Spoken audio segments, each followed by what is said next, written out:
ព្រោះសម្រាប់ថ្ងៃស្អែកទី23ខែមករាឆ្នាំ2026នេះយើងនឹងបកគលម៉ូតូមួយគ្រឿងទៀតជូនដល់កងទ័ពយើងដែលជួយជើងនៅប្រាសាទតាម៉ន់ព្រោះប្រាសាទតាម៉ន់ហើយដែលកំពុងតែច្បាំងគ្នាពួកសៀមឆ្លៀនពៀនហ្នឹងផ្លោងគ្រាប់មកធ្លាក់ចំម៉ូតូឆេះខ្ទេចខ្ទីតែម្ដងអត់មានសល់ម៉ូតូគាត់ទៅឆេះខ្ទេចខ្ទីបច្ចុប្បន្ននេះម៉ូតូគាត់យកទៅបម្រើកិច្ចការងារយោធា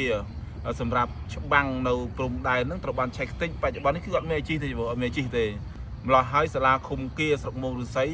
អាត្មាសហការគ្នាជាមួយសាលាឃុំមួយក្រុមការងារវត្តសុរិយារាមហ្នឹងគឺរៀបចំម៉ូតូមួយគ្រឿងជូនគាត់ព្រោះហើយក្នុងនោះមានញាតិញោមដែលបានចូលរួមតាមរយៈអាល័កព្រោះតាមរយៈអាល័កនៅផ្សារថ្មីហ្នឹងគឺបានបច្ច័យ300000ជាងព្រោះ300000ជាងមកបូកមួយសាលាឃុំគា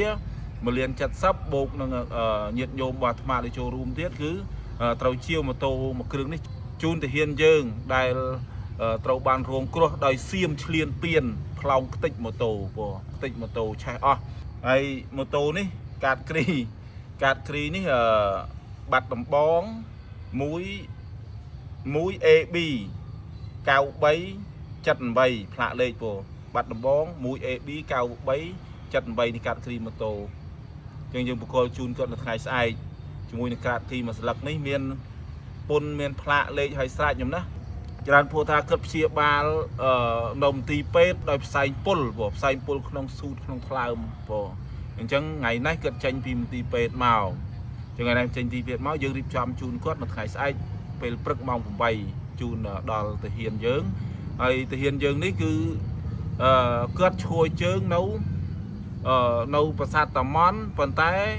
គ្រូសាគាត់នៅភូមិគាយើងនេះភូមិគាស្រុកមោងឫស្សីយើងនេះព្រោះហើយគ្រូសារបស់ទាហានយើងពិការជើងទៀតព្រោះគ្រូសាញោមស្រីនឹងពិការជើងទៀតអញ្ចឹងគាត់